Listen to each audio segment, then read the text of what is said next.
Well, good morning. The subcommittee will come to order, and thank you all for joining us today and for being here for the USDA's FY16 budget request for rural development.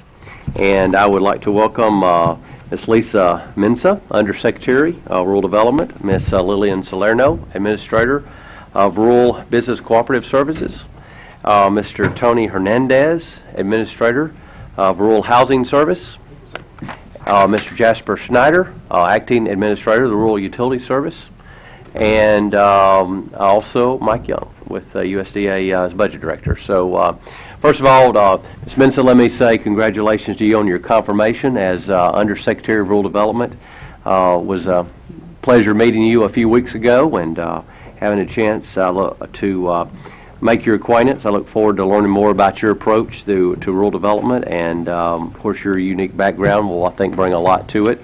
Mr. Schneider, I'd also like to thank you for your service as Acting Administrator for Rural Utility Service.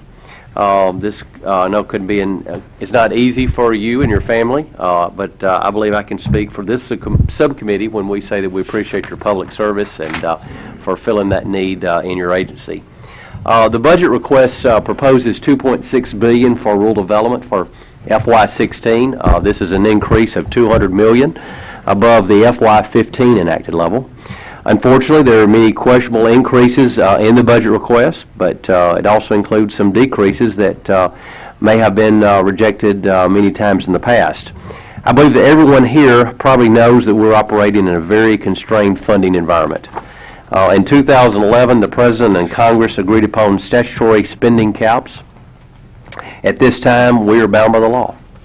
The many increases proposed for rural development ignore the reality of that agreement and our present fiscal situation. Of course, we're going to do the best we can to address the highest priorities within the subcommittee's jurisdiction. We need your help today to identify them. But please be aware that any increases most likely will have to be offset by decreases in some other account or some other program.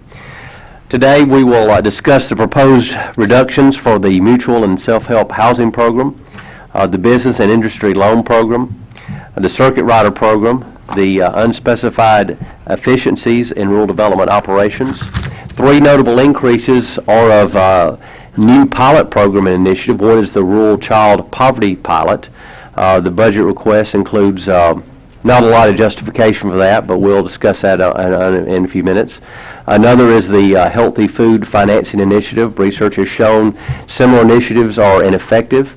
It has been rejected by Congress several times in the past, but again, we will discuss that in a little more detail. And then the third is the Rural Core Pilot Program, and this seems to me to what rural development should be doing every day. Given the budget situation, perhaps we should be getting back to just the basics. We probably should not be trying out new things, particularly when we have to work so hard just to ensure there's sufficient funding to meet the basic needs of rural housing for America. Also, for rural water, business development, electricity, and telecommunications systems. So look forward to each of your testimony here today, the questions that we may propose as we move forward. At this time, I would like to recognize the distinguished ranking member, Mr. Farr, for any open remarks that he may have. Well, thank you very much, Mr. Chairman. I think this hearing is very important because the U.S. Department of Agriculture and this hearing is the only hearing that will be held in Congress on rural poverty by any other committee. You have that responsibility. It was given to you since Lincoln was president, when he really just realized that the U.S. Department of Agriculture had to be sort of the home ec department for America as we moved west and taught people how to live in rural areas. And since then, you've had the responsibility for housing, water, electricity, things that the chairman talked about. What I'm very shocked about, Mr. Chairman, is sort of this attitude that if it's new, we're not going to fund it. I mean, let's really talk about this stuff.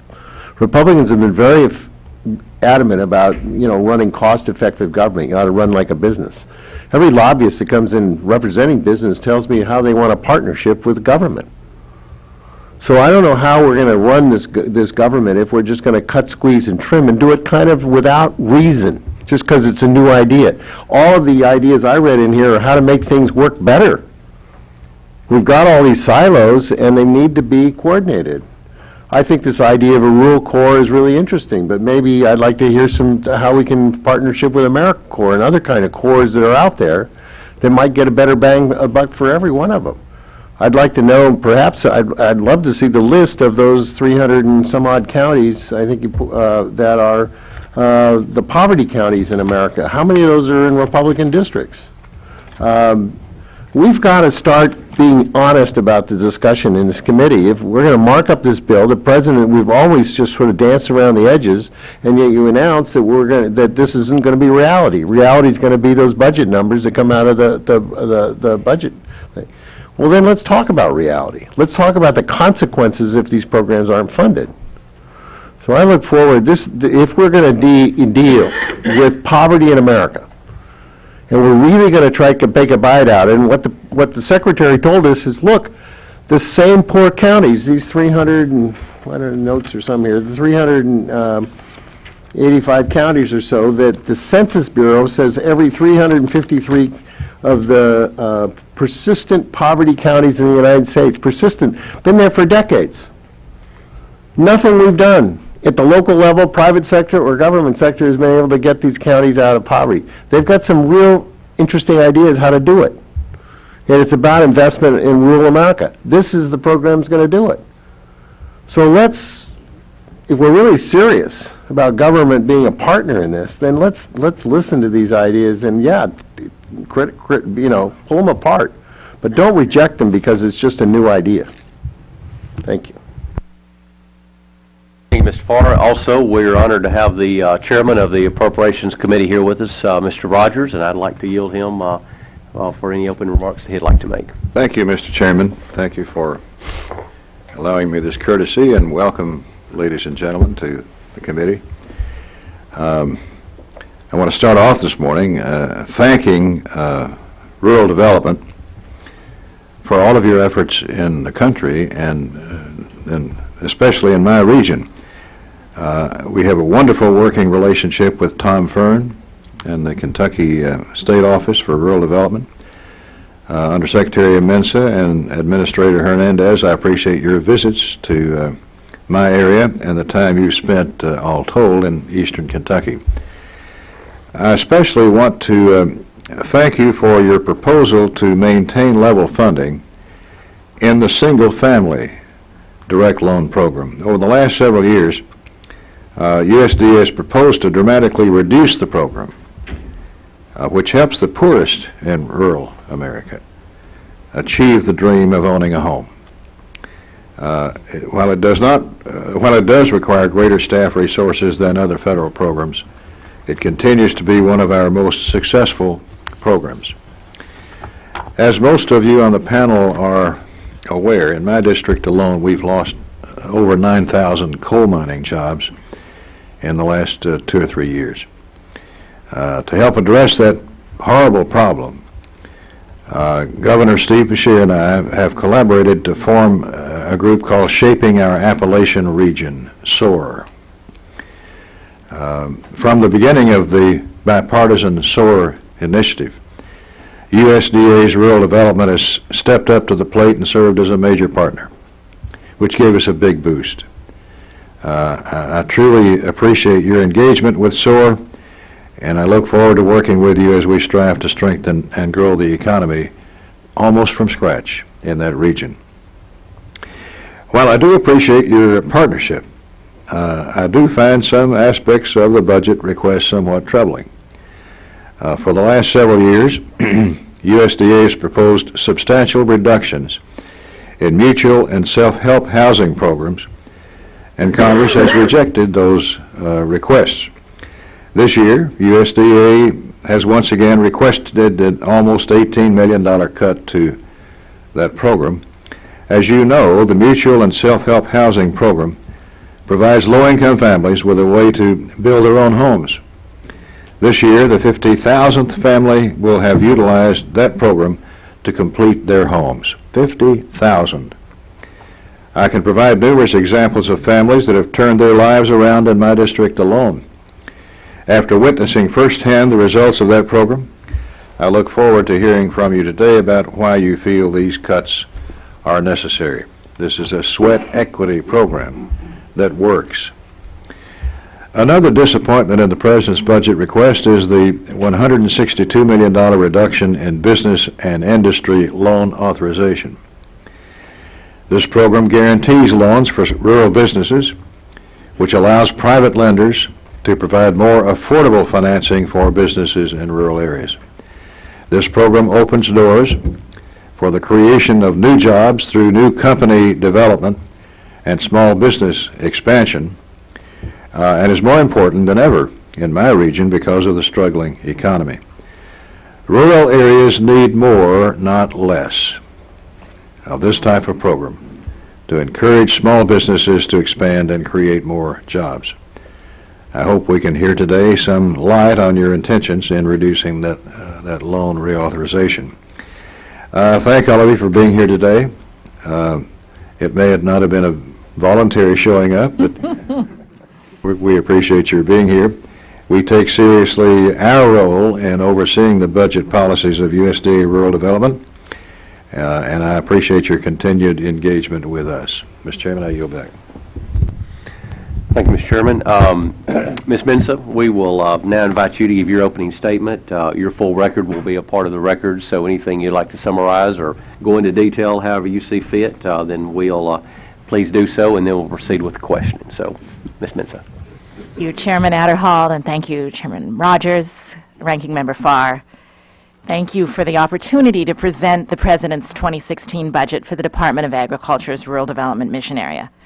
As the leader of the only federal department with the primary responsibility of serving rural communities, this budget is particularly important to me and the people we serve through the USDA's Rural Development Division. The vitality of rural America is critical to ensuring the strength of our whole economy, the affordability of our food, the independence of our energy supply, and the vibrancy of small communities. And our budget promotes this vitality by investing in housing, businesses, and critical infrastructure. Let me start with our rural housing programs. This budget proposes a total budget authority of more than $1 billion, which supports a program level of approximately $28 billion in loans and loan guarantees, grants, and technical assistance. Through mortgage finance and refinance, as well as rental subsidies, we will continue to make affordable housing and community facilities financing available. With one of America's best mortgages for low-income families, our goal in 2016 is to provide more than 170,000 rural residents the assistance needed to become homeowners by making available nearly $25 billion in loans. This includes $900 million in direct loans to ensure that very low and low-income potential rural borrowers with ability to repay are provided with access to mortgage financing at good rates and terms. Without these rural housing programs, it's possible that many rural residents could face living in substandard housing or without a home and dependent on many other costly subsidies. For rural communities to thrive, residents need good jobs, and businesses need access to capital. Our business programs, as you've already mentioned, and services in partnership with other public and private stakeholders not only promote rural business employment opportunities, but they drive local investment while enabling rural competition in the global economy. This administration's FY16 budget requests $1.7 billion, and we estimate that this level of support for loans and grants will assist thousands of businesses and create or retain approximately 32,000 jobs. In addition, the budget includes a request for $20 million in budget authority to implement a new pilot project designed to help fight child poverty in rural areas, where 1 in 4 children are currently living in poverty. This is the highest rate of rural child poverty since 1986, and our pilot attempts to address this rate.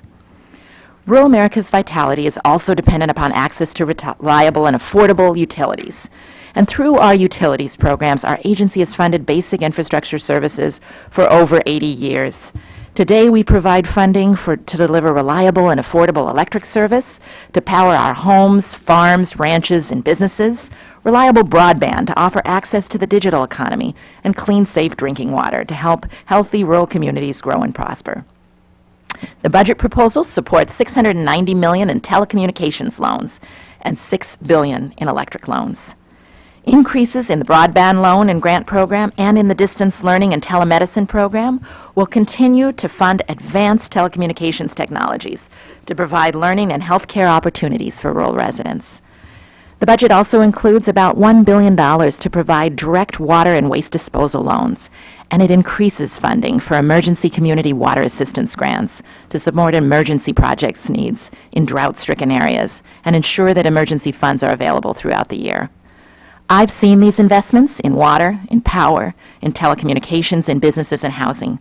I started my travel as undersecretary in Alabama and Mississippi, and in these and other states, what I've seen is truly careful partnerships. These rural development resources provide partnerships with banks, with states, and with nonprofits to help rural communities to thrive. I'm also very clear that in addition to loans and grants, rural development has a very precious resource in our people. With staff members located throughout the nation in a network of over 400 offices, rural development has the knowledge base and the people to provide small towns and cash-strapped communities with more than just financial support. The President's budget lays the foundation for our work on behalf of rural America, and I look forward to working with you over the coming months to ensure the continued support for rural development's programs and initiatives that build opportunity. Before I close, I'd like to thank the members of this committee for your continued support of our rural development programs and for our current FY15 budget in particular. Your commitment to our agency, your words today, your commitment to what you've expressed is appreciated by me, by our rural development employees, and the people we serve. So I thank you, and I'm happy to answer any questions. Thank you, Ms. Mensah, for your testimony, and we'll begin with questions. I'd like to begin, we'll turn it over to Chairman Rogers, and I'll recognize him to begin with. Thank you, Mr. Chairman, for that nice courtesy. Last year at the Ag hearing, we discussed the proposed cuts to rural housing programs. Today I'd like to discuss the Section 504 housing repair grants and the mutual and self-help housing program. In my district, the Section 504 housing repair grants have helped numerous low-income elderly constituents stay in their home. The mutual and self-help housing program has made home ownership an option for several low-income families that are willing to contribute sweat equity. One constituent is in my mind that she has taken advantage of the self-help program, a single woman with a son. She wanted a safe environment for her son. She worked nights and weekends to build their own home. And now that she's moved in, her son is doing much better in school. They have a nice home in which they can call their own. Without the self-help housing program that allowed her to contribute her own sweat equity, she would not have been able to afford that new home. Those are victories. In that woman's and son's life, this is a major accomplishment. To us, it may seem only a statistic, but there's a lot of power and soul in those statistics around the country. Based on your budget justification in 2014, a total of 868 families were assisted through this program. In 2015, it's estimated that a total of 1,100 families are expected to benefit thusly. With a proposed cut in funding in the 2016 budget, the self-help housing is estimated to serve only about 600 rural families. But with the demonstrated success of that program, why does the department insist on proposing cuts to the mutual and self-help housing program? Help me out. Thank you, Chairman Rogers. I want to just agree with you about the power and soul in the stats and the families that they represent. I've spent my career really working on asset building, particularly in rural areas, and I deeply believe in the housing programs that we provide, are able to provide, and I know these resources are precious. So you have a team here that believes deeply in home ownership and believes it's possible in rural areas and believes it's possible for low-income families, such as the one you mentioned. Our proposal of $10 billion, consistent with last year, is a proposal we hope will absolutely continue this program. I am going to let Administrator Hernandez give some additional detail, though, on what we believe will be possible in FY16. Thank you. Mr. Chairman, I'm very excited and proud to be part of the team that helps change people's lives. As you stated, Mr. Chairman, self-help is a major tool to improve people's lives. Housing, as you know, is a conduit to family, neighborhood, and community. So any way we can enhance people's opportunity to improve their lives, we do it through the tool of self-help. So we think self-help is very successful. We want to support that program. At the same time, we're trying to improve how we do the program and also all our housing programs so we can reduce the time it takes our staff to do it so we can get more things done. So part of our commitment to self-help housing is to continue the funding at $10 million. But what we're also doing is improving how we do underwriting to reduce the time it takes for our staff. Because right now it's very manual, sir, to do all the underwriting we do in self-help program as well as 502 Direct. So we put some major emphasis this year, sir, to improve the processing of underwriting, going out and doing outreach. We are now partnering more with nonprofits. And sir, as you've indicated before, in Kentucky alone, we have a great company called Kentucky Highlands, one of the best. They're doing self-help homes that are energy efficient. They're changing people's lives, not just building homes. So what we're trying to do is find out how we can do it better, not just do more dollars, but how we do it better. Last year there was almost every year there's a carryover. We have some nonprofits that families fall out, they don't build their homes. And so last year we had approximately about $12 million carryover that nonprofits weren't able to use. So we have a carryover. So we're trying to be very good stewards of the dollars, use the money from a carryover, because as you know, it's a 2-year program. And so that 2-year program, some people come in, some people go out. So we're trying to manage our partnership with these nonprofits to make sure they come in with the amount of dollars. So every year we do a survey to try to understand who's going to be coming in, who will come out, and sometimes our surveys are not correct. So we expect there to be a carryover again this year, sir. We will use that money to build more homes, but our strong commitment to change people's lives, our big effort to try to make sure we celebrate this 50,000th home. These are more than just houses. And as a community developer, we always look at housing as the conduit first, because that's how you change people's lives and give them assets.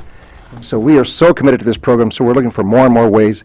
And to that, we are partnering with great customers like Kentucky Highlands to help us do it better. So they're actually testing some automation for us, so we'll do a better job, sir. Well, I thank you for that. And you're right about Kentucky Highlands. It's an amazing company that has provided hundreds of jobs through its investment procedures, and now the homes that they're building. It's an amazing story. I wish we could spread the news more broadly, but it's a great program that you've been especially helpful with. Would not have happened without you, and we appreciate it. Let me ask you quickly about the Section 504 program. 504, assistance to the neediest elderly rural families for essential repairs and home improvements that allow them to live independently. What can you say about it? Again, I'm going to ask Administrator Hernandez to say more specifically, but I will say I saw some of this work in your state, and I met with Kentucky Highlands and some of the other partners. Right. And we do see this as critical, and we are not letting down our guard on this work. Good. Thank you, Mr. Chairman. The home repair program is a great way to continue having an asset. So we're trying to find ways to enhance that, the success of that program. It's a very manual-intensive program, sir. So in order to improve our performance and build on the success that we have, we're actually trying to partner more with nonprofits. As you know, over the last few years, we've lost a number of staff. Our staff used to do the outreach to find the customers, and then to underwrite the loan, and then provide the support to get them there. With the reduction of staff for the last number of years, provides a great opportunity. That opportunity is how do you do work differently and better to try to get more people into the program. So we are trying that. We're trying to find a new way and partnering with nonprofits to do better outreach, to find better ways to do this. So our support will still be strong. Matter of fact, Kentucky is probably the best performing state when it comes to home repair. As a matter of fact, I'm getting ready to go to Kentucky and recognize Tom Fern and his staff, because they are one of the few states that used all their dollars in both grant and loan. Now, let me be honest, the grant money goes very fast, very fast. It's the loan money that takes a while to do. Some of our seniors do not want to take a loan out on their home, and so we have to spend lots of time educating them that it's only a 1% loan. It's a great opportunity. You get to stay in your house. But we have some customers who do not want the loan, so we have to find a way, working with the nonprofits, to educate better so they'll be willing to take that additional risk to stay in their home through with a loan. So we're going to be working harder and we think smarter with this new technology that we're doing for automated underwriting, sir. Well, you're doing a great job, and I appreciate it. You know, the many programs that are available for rural communities that you oversee, are a valuable asset, to say the very least. The Strike Force initiative that you've seen fit to include my region in, the community facilities program, numerous housing programs, business lending programs, they're all playing a very important part in the success of our SOAR initiative back there. In fact, it's a critical building block. We could not be where we are without you.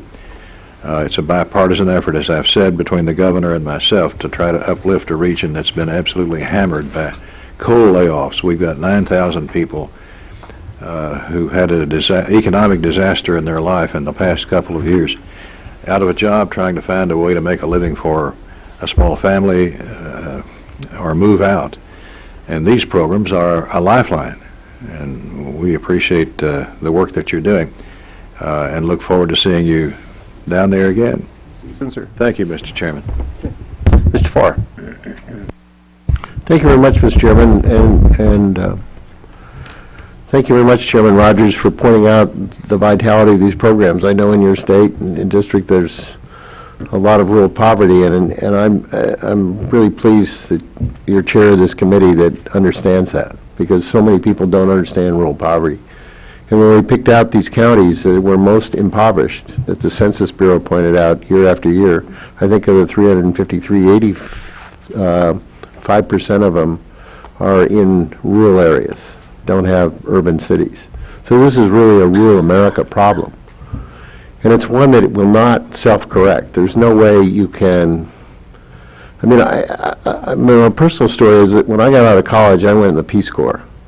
And I thought I was going to be a high school biology teacher. That was my goal. And I lived in a very poor barrio in Latin America, and really got into the culture of poverty. When people don't know how to read and write, they don't have any skill sets, they don't even know how to understand things. They don't even know how to get on a bus, because they can't read which bus they get. They have no idea how to count money. They don't know whether they give a bus driver a $1 bill or a $10 bill. And certainly don't know whether they get the right change. They're taking advantage all the time. They learn all kinds of incredible coping skills so that you never know that they're sort of ignorant. And it really hit me. When am I doing this for in a third world country when we had a book out at that time called The Other America by Michael Harrington that said, there's poverty in the United States and here's what it is. And I thought, I got to go home. President Johnson and Kennedy had just started the war on poverty in the United States, and that was just changed my life. I got into politics because of it. And what I learned about it is that it's where we try to raise our children. It's all about empowerment, teaching empowerment. How do you empower yourself to solve a problem? Obviously, education is so keen to it. So we can't passively approach poverty in America. We've got to aggressively approach it. And that's going to be government, because there's no way in the private sector, there's no money to be made. These people are poor, they don't have any money to spend. And there's only so much sort of church and humanitarian assistance that can be done, and they don't do these things like housing and infrastructure development for communications. And if we're going to save rural America, as the Secretary has told us, we've got to put that infrastructure. Kids are not staying there because they can't even get on the internet. Well, who's going to get us on the internet? It's got to be this government lending program. So it really is about empowerment, and what I appreciate about this, about Secretary Vilsack, and maybe it's because he's from a rural state of Iowa and has understood this as a mayor and local government person, about this poverty in America and how to invest in it, and now really using all of government, whole of government, not just USDA and these siloed programs that you're administering, but really let's pull in all of it.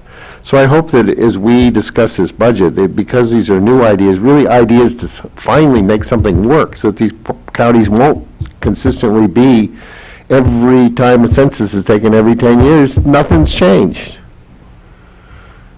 And Chairman Rogers pointed out how successful this Kentucky Highlands has been. Those are the things that, and I'm sure that couldn't exist without the government partnerships.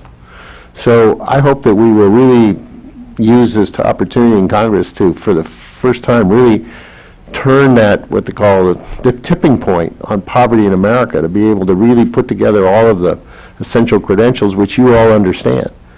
So tell us, I mean, if we're going to cut these programs, let's talk about it. If we're going to invest in them, let's make sure they work right. And one of the questions I have is, you want to do this rural core, which sounds a way of getting experts to go in there and do it as kind of a SWAT team of everybody who understands something and really help in rural area. Why not concentrate on whatever poverty programs, AmeriCorps, or kinds of other cores that we have working there, rather than create a new one? Thank you, Ranking Member Farr, for your question, and really a visionary statement. It's wonderful to speak to members of Congress who have a heart and a passion for change and moving rural communities forward. Rural Core, which I will soon ask Ms. Salerno to speak to, is one of our bold ideas for how we invest in adding more to our workforce, bringing in new talent. Many Americans have been moved by experience like you spoke to in Peace Corps. They've been moved by their experiences in the military. They understand that coming in and working to support alongside other experienced professionals can be a powerful, motivating experience for both. And our hope in this pilot is to, with a modest increase, bring more resources to bear to aid our workforce. And Administrator Salerno, can you say a little bit more about how we've envisioned our Rural Corps? Yes, thank you. And thank you again, Congressman Farr, for your commitment to rural poverty, which is so important to the work that we do. And Rural Corps is just that, a core. I mean, it's that same kind of, why do we have a core, the Peace Corps? I mean, it's that same thing, but looking internally for those rural areas. That's where we're suffering, is we have communities that in the rural parts of this country, especially in the South, where we have no mayors, we have no town managers, we have no expertise. We need folks in these communities, for these persistent poverty counties, that have a commitment to that area that can navigate the federal system. So do you recruit government employees to be on this rural core, or are these volunteers with professional experience? We are looking at the opportunity to work exactly with folks that already do VISTA. So the Corporation of Community Services is one of the operations we're looking at. So the idea is to use our dollars to make sure those folks come in and get trained on all of our programs. But that will be through Corporation for Community Service and VISTA type volunteers.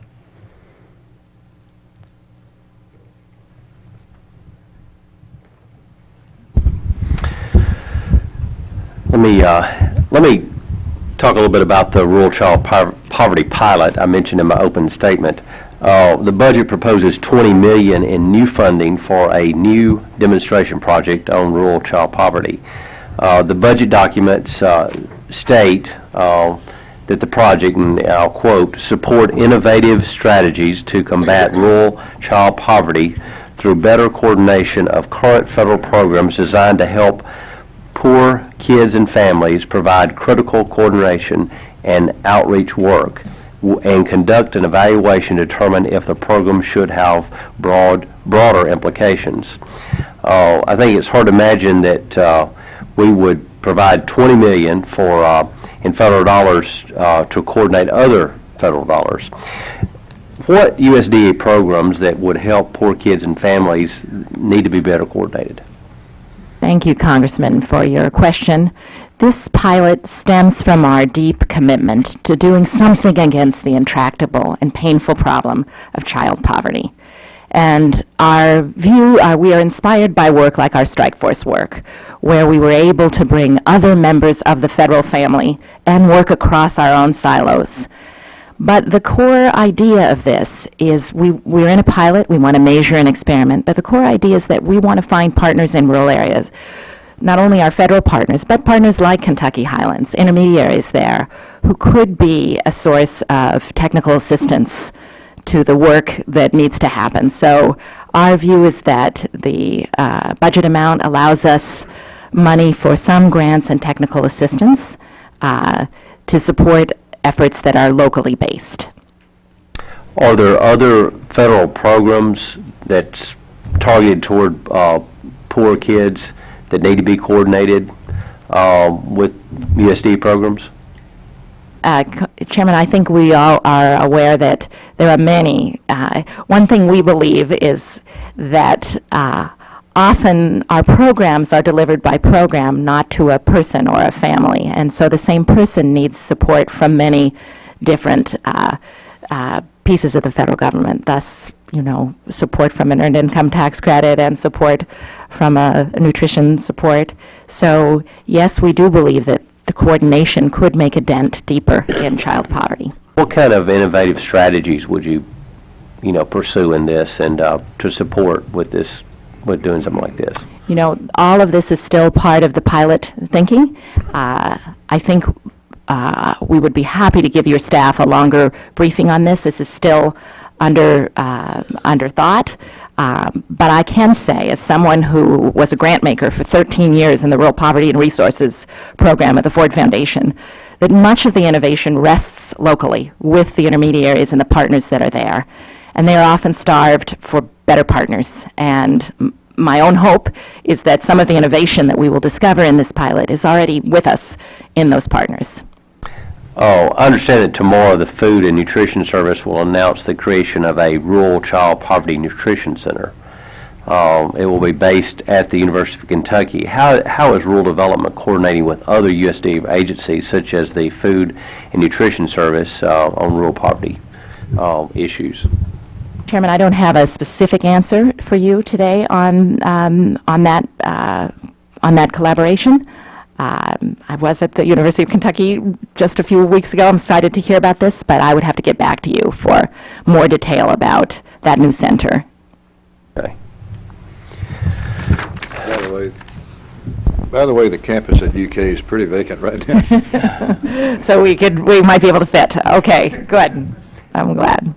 It is my understanding that yesterday that we found out that Rural Business Cooperative Service is planning to reorganize. This was a little bit of a surprise to us, particularly because the committee has been concerned that USDA's compliance with reprogramming requirements, included in the Agricultural Appropriations Act, have been a concern to the subcommittee for quite some time. Is Rural Development planning to reorganize? Thank you, Congressman, and since we have the administrator here, I will let her give you more of a picture. What I can say is that I am excited about the many new titles that the Farm Bill gave us to invest in things like rural energy in a deeper way, and those programs reside in our rural business.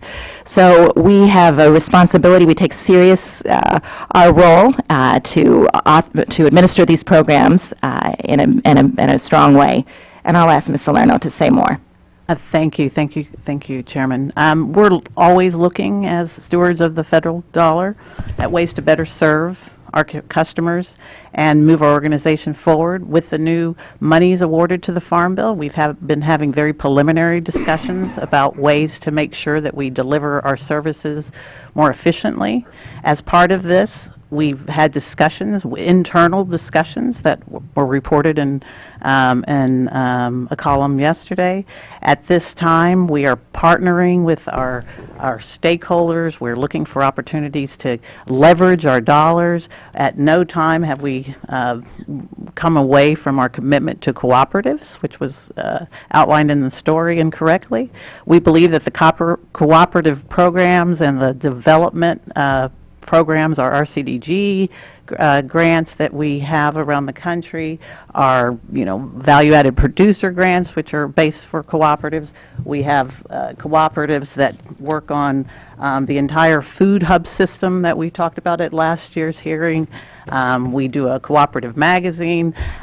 This is just shows our commitment to cooperatives. We're in the very early stages of looking at the provisions of the Farm Bill that we can make sure that we're on top of and that we can deliver effectively. We absolutely know about our obligation to report to you any kind of movement. When I have the chance to sit down with my undersecretary, and give her this information, then we will come in front of you and brief you. Okay, so you're planning to inform the committee of your plans before you move forward on this? Absolutely, sir. Absolutely. Okay. Ms. Pingree. I'm going to let Mr. Bishop go ahead of me. Thank you very much. I thank the gentlelady for yielding, and I thank the chairman and the big chairman and Mr. Farr for their comments, particularly with regard to poverty and persistent poverty. like Mr. Farr, my genesis in politics has really been moved by the war on poverty and civil rights. And of course, I view what I do now as a ministry of public service. I couldn't help but be touched and reminded of the actual 488 counties that are in America with persistent poverty, where 20% of the population has lived below the poverty level for the last 30 years.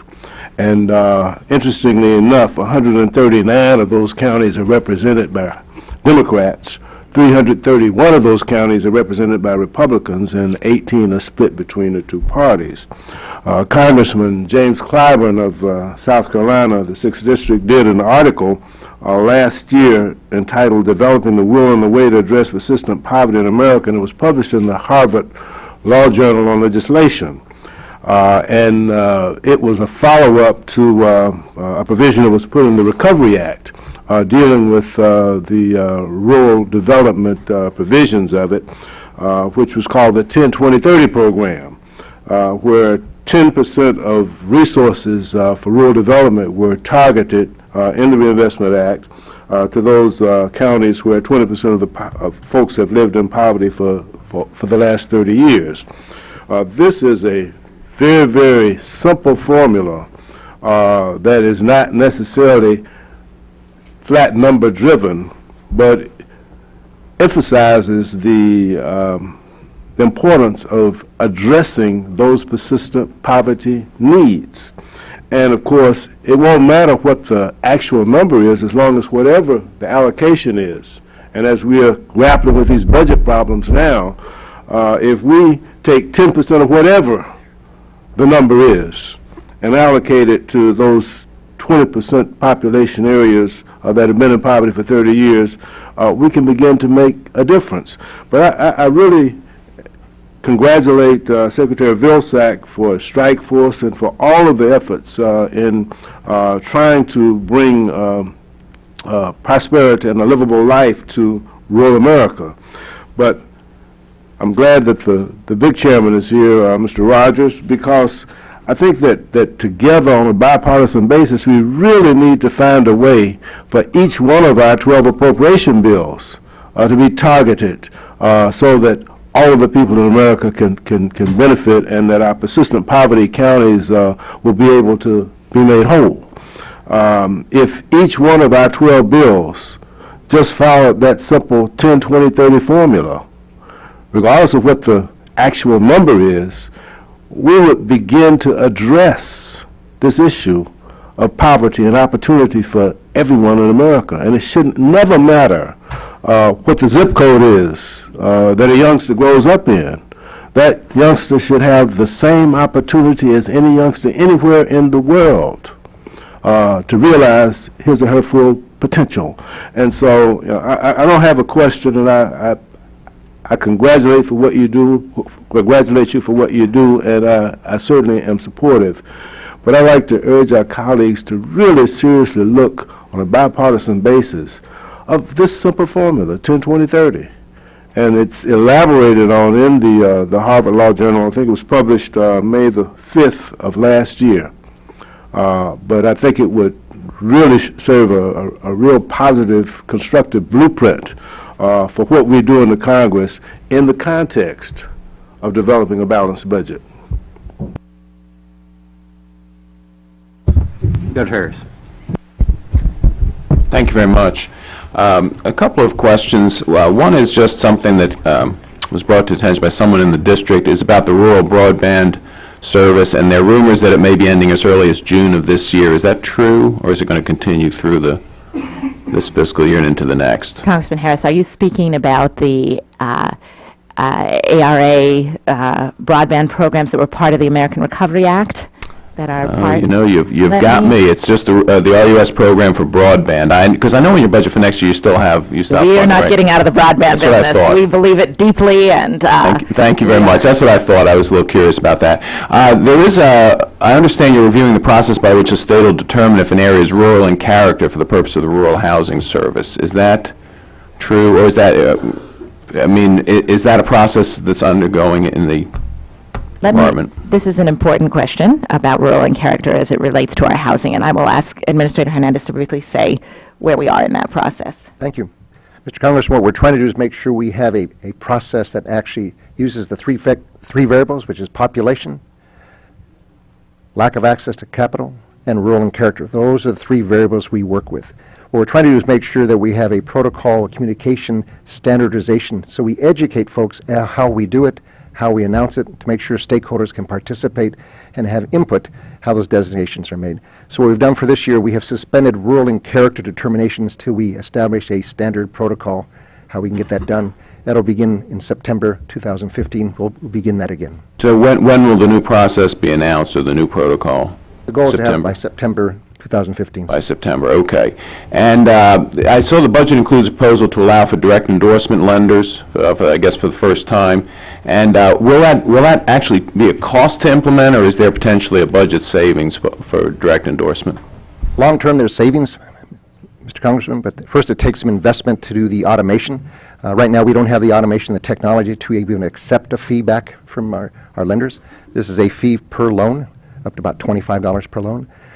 But to do that, we have to install new hardware, new software, so we can be with the rest of the industry who charges a fee every time we process. And the nice thing about that, Congressman, is those dollars are only used for automation enhancements. That's what we're trying to do, is be closer to our customers and provide better service. Okay, thank you. The Rural Infrastructure Opportunity Fund, I know it was announced last year in July. Just a question about it. Can you give us an update? Are there is anyone else besides CoBank investing in it? The initial was $10 billion. Are there any other investors in the last 9 months? Thank you for signaling that. That was an important event for us last summer, and we are pleased with this. At this point, I'm not aware of other investors. I'd be happy to come back to your staff and give you updates. Okay, maybe some of the projects. That's great.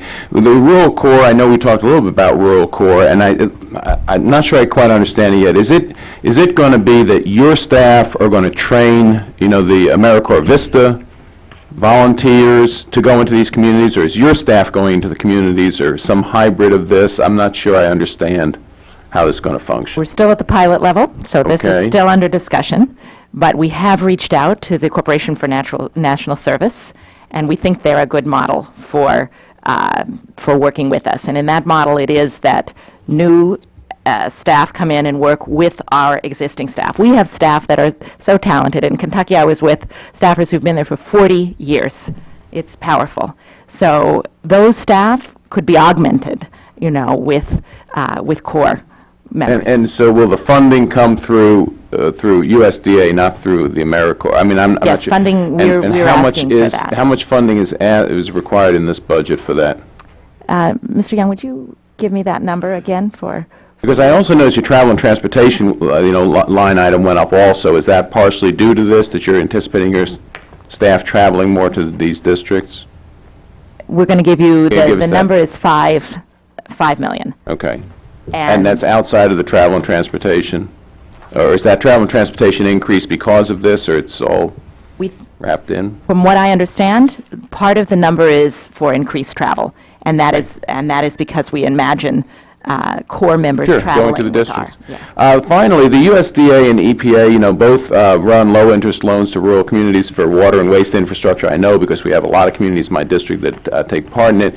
The E&C subcommittee met, heard a lot of testimony about the difficulties with EPA and doing the paperwork, getting it processed. I honestly hear some of the same about USDA in the district. First of all, do you coordinate with EPA on these, and is the process similar, or do these communities have to go through, parallel but different processes, different applications, things like that? Are you making it easy? I'm so proud of our water programs, and I want Administrator Schneider to speak. We think we are excellent at doing the deep work and to bring water to rural communities, but Acting Administrator. Thank you, Congressman. Our water programs serve such a vital role to rural America in getting resources out to update their systems. Prior to my acting role as the state director in North Dakota, a very rural state, for the past 5 years, and worked with communities of oftentimes just a couple hundred people in upgrading their clay pipe that was deteriorating. We certainly coordinate with EPA as it relates to their regulatory agency, but it doesn't impact how we function in delivering these important resources, both in the form of loans and grants to rural communities all over the country. No, thank you. And again, I just ask you to make it as user-friendly as possible. And thank you very much, Mr. Chairman. I yield back. Ms. Pingree? Thank you, Mr. Chair. Thank you to everyone on the panel for being here today, and Madam Undersecretary, thank you for the work you've done previously and for taking on this work in public service. We really appreciate it.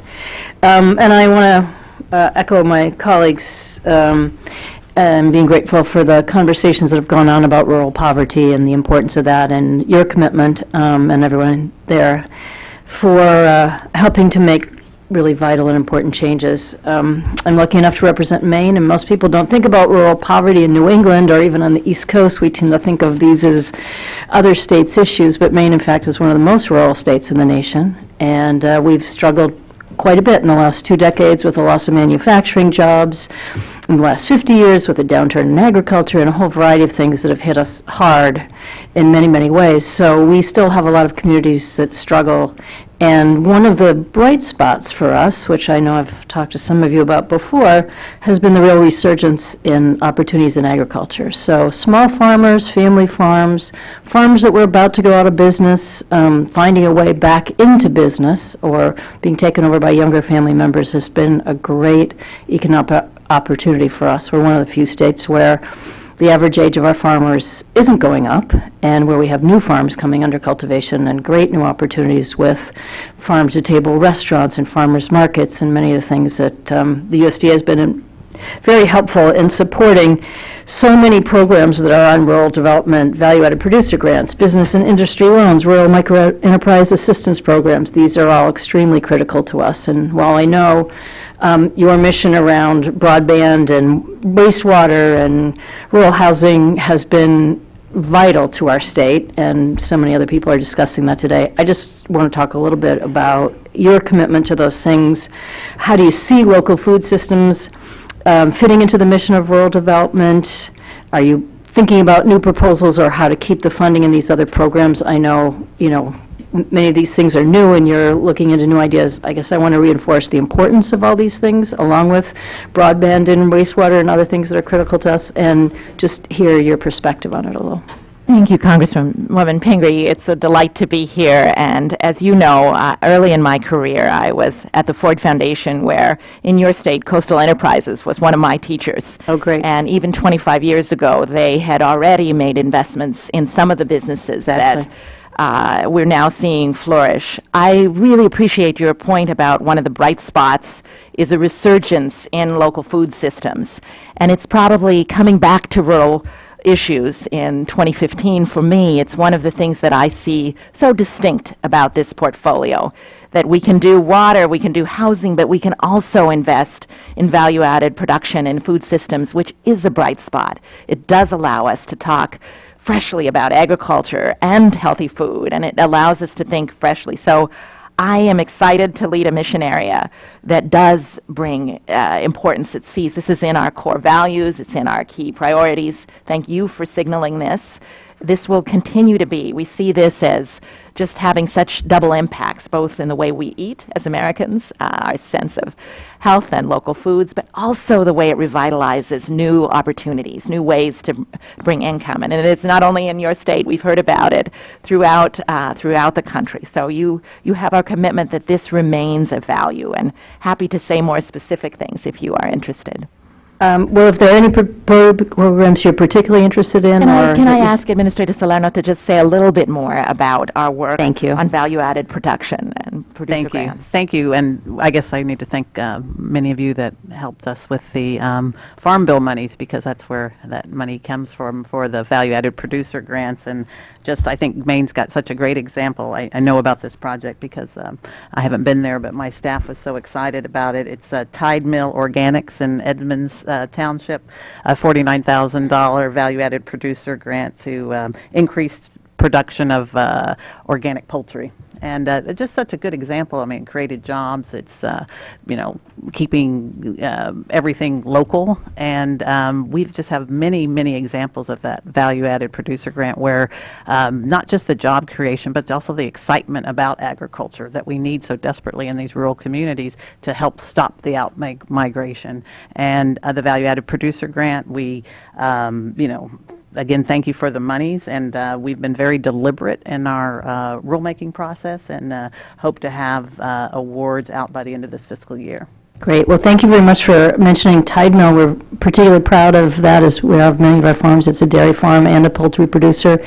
And some of your colleagues have heard me hound them relentlessly that when their facility is done, they're building a slaughterhouse for poultry, they need a USDA inspector. So we're trying to make sure that when that opens and the last nail is hammered in, that they're also able to operate. So USDA is very important to us in that ways, too. And if there's time, we could also signal our Healthy Food Financing Initiative, which I also think is a very creative and strong program to bring, again, this connection of food and local production to places that can use that food. I'm particularly impressed, again, with the use of development finance organizations like Coastal, like others, who can be the financing hubs to make this, because it takes money to invest in these food systems too. So I'm particularly pleased about both of these programs. Well, thank you. I'm out of time, but thanks also for mentioning CEI. They've been there for 25 years, an important part of the public-private partnership. So I yield back. Thank you, Mr. Chair. Okay, Mr. Young. Thank you, Mr. Chairman, and thank you all for coming before us today. It's great to see you, and thank you for the good work that you do. I want to kind of dig into the rural core pilot program you're talking about. You say you need about 20 additional staff to do this. Is that what I understand? Congressman, that's the proposal for the Okay. pilot. Yes, So- 20 staff years, yeah. Would it be you need to hire new staff, or do you staff from within that you would send out? And you talk about working for a Corporation for National Community Service. You're borrowing. How does this all going to work? I think what we need to do is come back to you and your staff and paint a bigger picture of this, because I think this is a pilot, and what I can speak to today, but I will ask my staff and happy to come back to you, but what I can speak to today is that this was really an augmentation of our current work with some additional support from core members. And it really was the way we want to give our staff a way of doing their work in rural areas of high poverty, give them a surge. Mm-hmm. If this is going to go forward, I would ask that you, whoever this mobile core is, this rural core, they have some kind of understanding of rural life and rural America, maybe a rural background for understanding. And also, you talk about 10 areas of need out there, from my understanding, 10 high need areas to do this. Where are those areas, and what is your criteria for determining those? Again, I can't speak to the 10 at this moment, but I We'll would meet be happy again. to. Okay, I would we'll be follow happy up on to that. follow up. Thank you. Rural Housing Service. A July 2014 OIG Inspector General report recommended that the centralized servicing center strengthen its oversight controls and do a better job of recovering overpayment to borrowers. What is the RHS doing right now to implement those recommendations? And what improvements have you seen in recovering those payments? Thanks for giving us a chance to talk about our oversight. You know, one thing, and I'm going to ask Administrator Hernandez to speak to this, but we take the OIG report seriously, and we take our obligations to manage this portfolio. The first trip I made was to our St. Louis offices, where our CSC resides. You know, this is such a critical function, and it's partly what you've allowed us to invest in by our upgrades, computer systems that have made it easier for us to track. But I will ask Administrator Hernandez to say a little bit more about our oversight role and the improvements that we've made. Great. Thank you, Mr. Congressman. What we're trying to do very effectively right now, we have addressed all the findings that the OIG has. We have implemented and improved the way we did our process for each of those findings. The goal is to continue to reduce the amount of overpayment. Part of that is we have some proposals trying to make sure we do that better. On the multifamily side, we have a proposal trying to make sure we have something called the new hire database, trying to make sure we have better tools to better identify if there's somebody that should not be in a program. That's on the multifamily side. On the single-family side, we are actually enhancing, I think, our automation part there so we can do things faster, more accurately. So not only have we addressed all the OIG findings, we're reducing the loss of dollars and making sure that people that are eligible for their program get to be in their program. Those that are not, are not. Well, when you address these and you recoup those, it just gives us more confidence, not just in this program, but across the federal government, as you know, where we can, it just gives us better confidence in these programs. And the backlog for the Rural Water and Waste Disposal Loan Program has decreased from $3.2 billion in 2013, my understanding, to $2.4 billion in 2015. To right now, $398 million is my understanding. How do you explain the drop from $3.2 billion to what it is now? And do you think that what it is now is an accurate reflection of the need for rural water infrastructure and waste needs? Thank you for pointing out some of our success in rural water, and I'm going to I will ask Acting Administrator Schneider to speak specifically to that progress in reducing our backlog in water obligation. Thank you, Congressman. We have had substantial reductions in our backlog. As to the reason why, I've worked in USDA water programs as state director and now as acting administrator for the past 5.5 years. We went through a couple of tough years in federal service with staff reductions, lost employees with 30, 40 years in some cases of experience. And so thankfully we've had good budgets the last year or two where we've been able to hire new staff, coordinate trainings, do better outreach, better packaging of our deals. And so all of that, Congressman, has contributed to us substantially reducing our backlog. But the underlining theme here is that there is great need in rural America for these important resources for loans and grants to upgrade our water system so communities have access to safe, reliable drinking water. And we're committed to doing that job. Thank you, Mr. Chairman.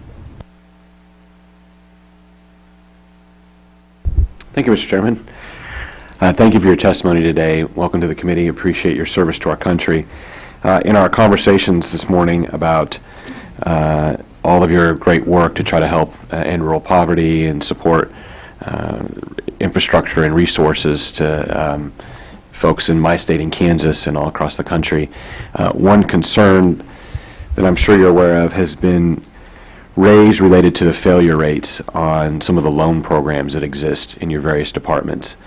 One that received some headlines in recent weeks was the Broadband Treasury Loan Program that had essentially been reported in the President's budget to have a 116% default rate, which really doesn't even make sense, how you'd have over 100% default rate. But I understand the default rate is still pretty high, and I understand there are some other programs that have high default rates. And I guess I'd like to know, on that program, for example, what % of these loans are in default? How much in taxpayer dollars do we end up losing because of those defaults in that program, for example? And if there are other programs that you have concerns about that have a high default rate and what we're doing to make smarter loans or insure up those liabilities. I'll note that many banks have just a 2-3% default rate, and so when we're talking 20-30% in some of these programs, it's very concerning to me and taxpayers, because we want to make sure when we're spending money and we're good stewards of our taxpayer dollars here in this committee, we're getting the most bang for our buck and we're not losing the hard-earned tax dollars of the American people. Thank you. Thank you, Congressman, and we share the goal of running a strong rural development portfolio. My opening remarks to this committee, but also to my staff, have been that I believe we should be striving to be the best rural development finance organization in the country. And so we take seriously the need to steward taxpayer dollars and to continue, frankly, low default and write-off rates, which we have. The reported 116% default rate in our broadband was an error. That is an error number, and I'm happy to give your staff more of the detail on how that error came around. But I want to say, before asking Administrator Schneider to say a little bit more about our broadband program, I want to say particularly that this is such a strong program. It's administered extremely well, providing broadband services in places that the private sector by itself has not been able to get to. I was in McKee, Kentucky, and not only did I see fiber optic cable laid in an absolutely difficult part of the country for private folks to reach, but I really saw why we're there.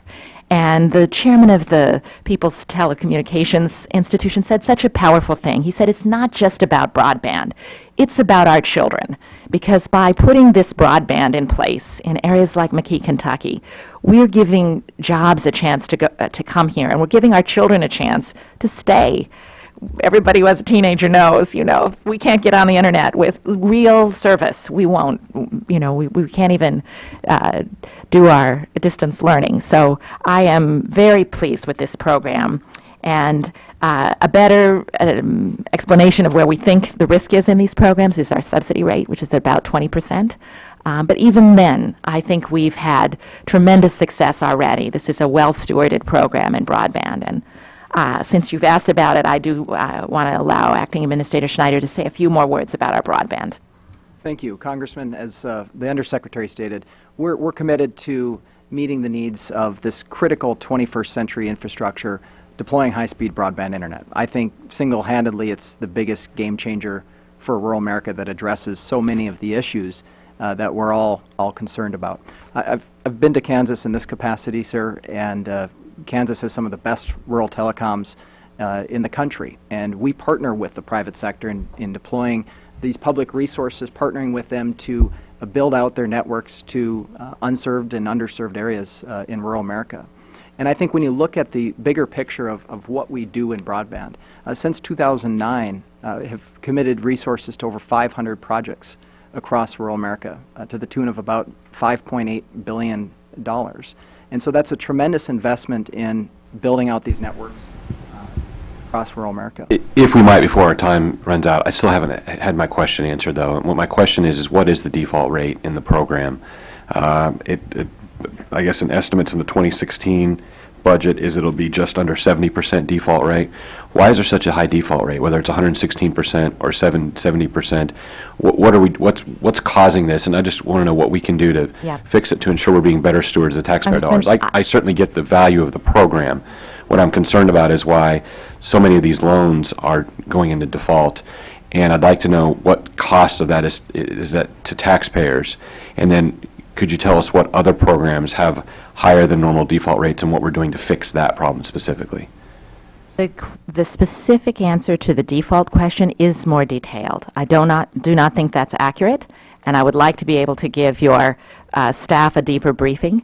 When you mix late payments and write-offs together, you get a higher number. So let me come back to you with more, but I do not believe that's accurate, and I do not believe we're going to cost the taxpayer at extreme levels at all. I think this is very well run. Of the 500 projects, we haven't written off any of those. So let us come back to you with that.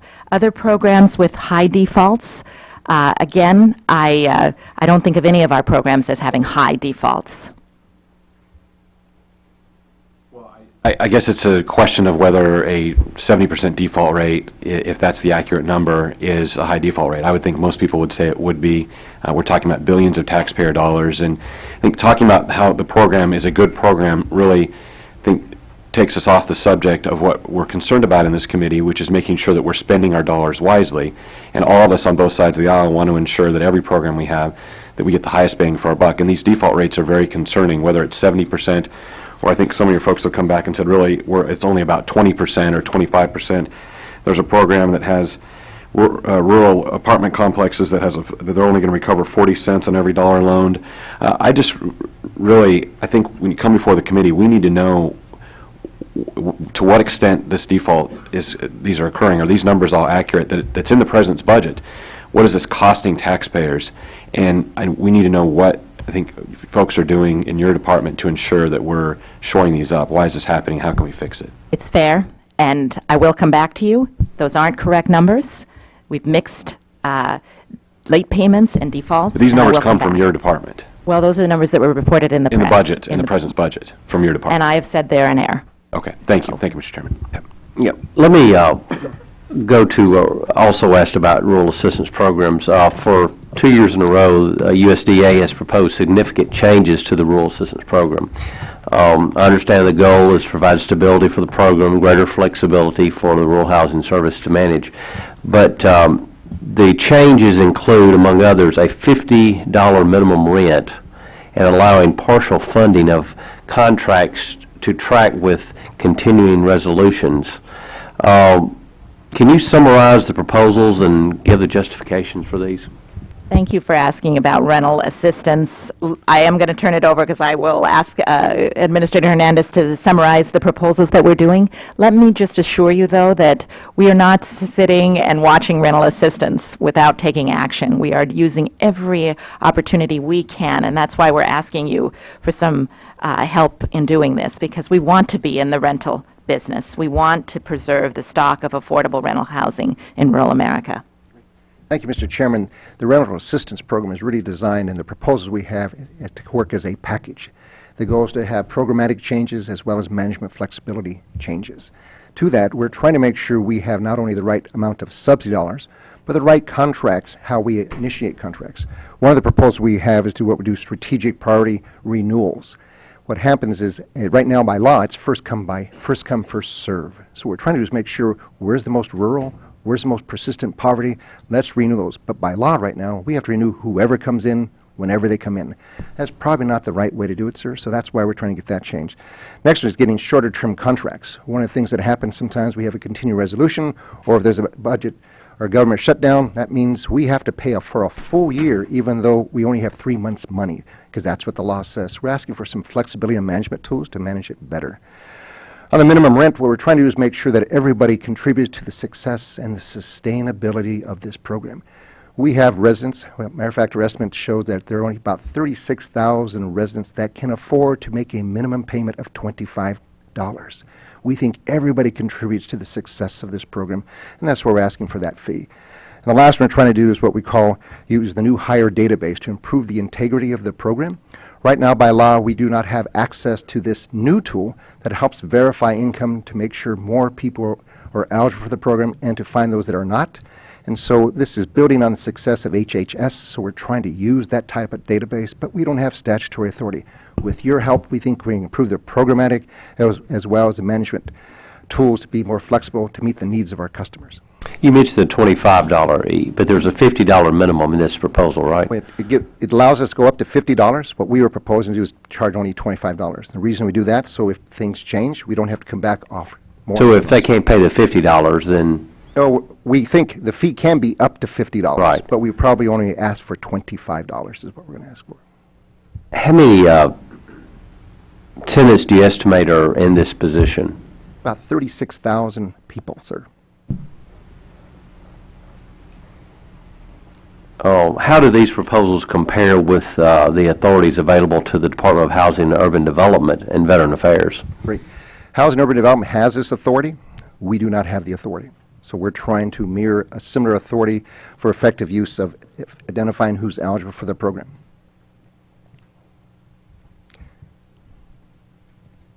The budget proposes to allow rural housing services to charge a fee for lenders to access the agency's home guarantee systems. How much do you think is going to be generated by this fee?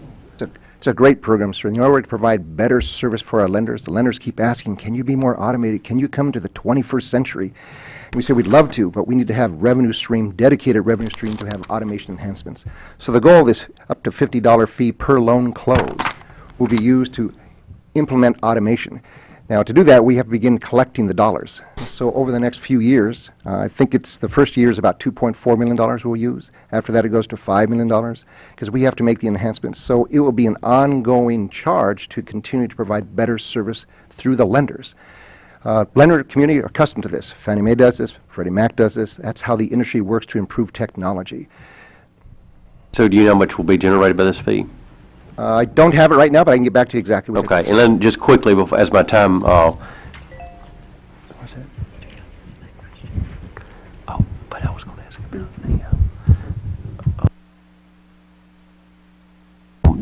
I know that Mr. Young had asked some questions about or Mr. Yoder, I can't remember, somebody had asked a question about the backlog in rural water applications. How many communities, let me just ask a little bit different question, how many communities on USDA's wait list for water and waste disposal grants are there out there? Mr. Schneider, do we have that? We might have to get back to you on a precise list of communities that are on a wait list. That's so many of our offices are in the water business 365 days a year, so they are continually out working with their communities, sometimes. But I will be happy to come back. Yeah, okay, thank you. Mr. Farr. I'd be very appreciative if you could also recommend to the committee if these rural caps that we've put on programs are problematic in trying to address the problems in these rural counties. I know in my area we protect all our agricultural land by making people live in cities. They work in the fields, they process the produce in sheds, which are on the urban interface. So the city size is much bigger than the rural cap. And therefore they're not eligible for some of these programs. We've in the past gotten waivers, but the waiver process I think broke down. So I wonder how many programs do have those caps on them that need to be re-looked at or given a reason for adjusting for these urban interface where we're not trying to, cover ag lands. My frustration with our committee schedule is that we have so many members, and certainly I've been one of them, that come in here and ask zinger questions of the panel and then leave. And I hope that in response to Mr. Yoder's question on default rate, which is a very important question, Yes, it is. but you'll put it in some kind of context, because if you just answer his question, it doesn't put it in any contextual. Put it in the context of what student loan default rates are in his state. Put it in context of the military families that are defaulting because of payday lending and all of these scammers that are trying to, that the military DOD is very upset about, that literally sit at the gates of the military bases and wait for soldiers to leave and then give them these incredibly high percentage loans that they can't pay back.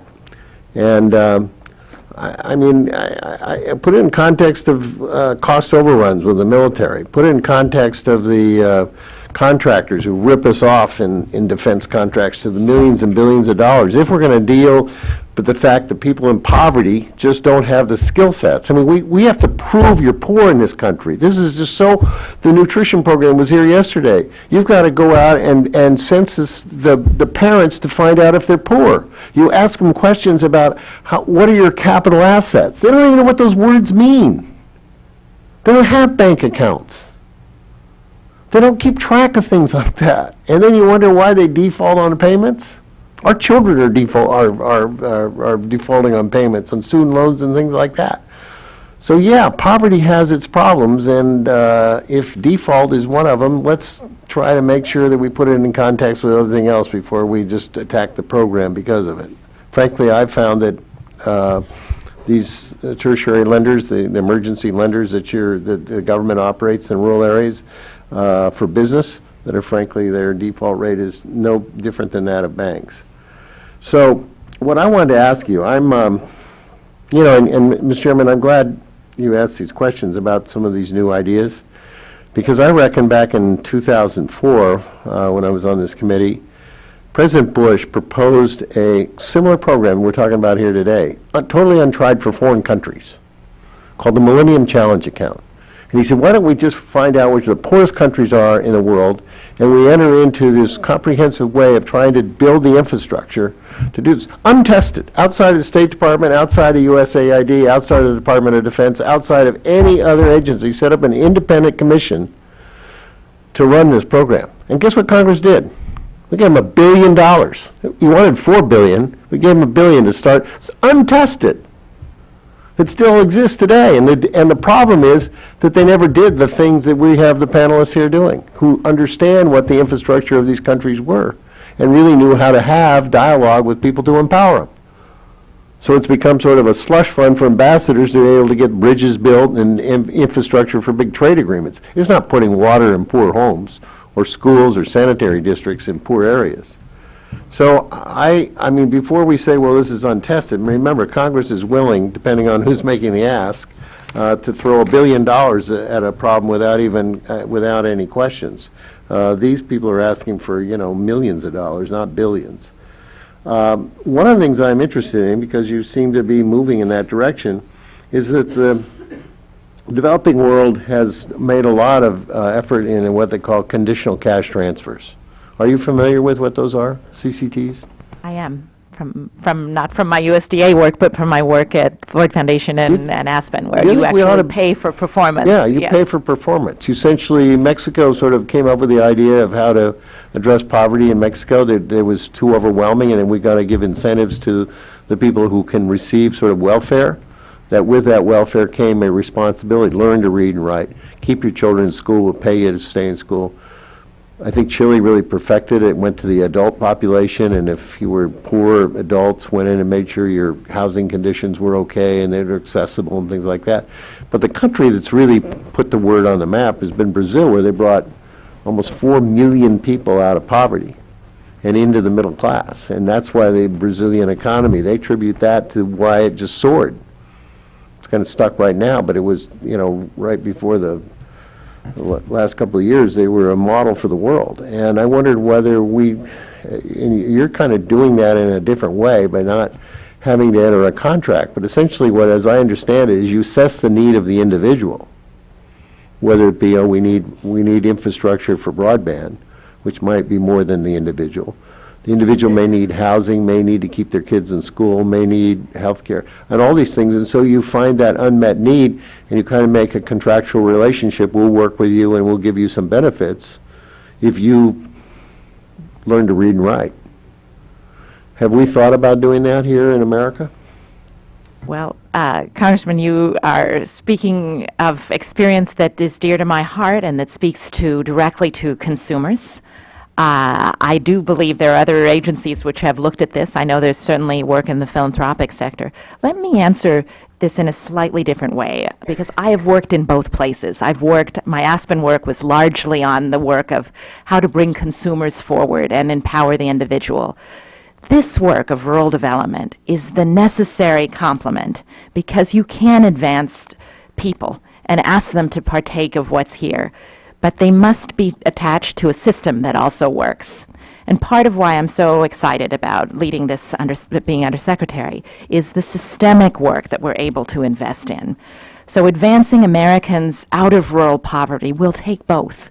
It will take advances on the consumer side, but it will take the systemic investments that this division has power to. These dollars are precious. Yeah. And what you are speaking to is really 80 years of legendary investments. We are ahead of other countries, although we are, and I believe that we will inspire others by the kind of work we do in our utilities, in our housing, and our businesses. What I'm excited about is when that Millennium Challenge Fund finds its real work, it will be around housing and water and broadband and business. There's no way to avoid this kind of development, and that's the development that you give us the resources to do. You give it to us every day, and we wake up and get to invest in these with the partners. What I'm particularly pleased about is that most of our dollars are used in partnership. It's not just a solo act of the federal government. And that's just a powerful opportunity in government. Well, my time's up, but can we get a list of the counties that are those impoverished counties?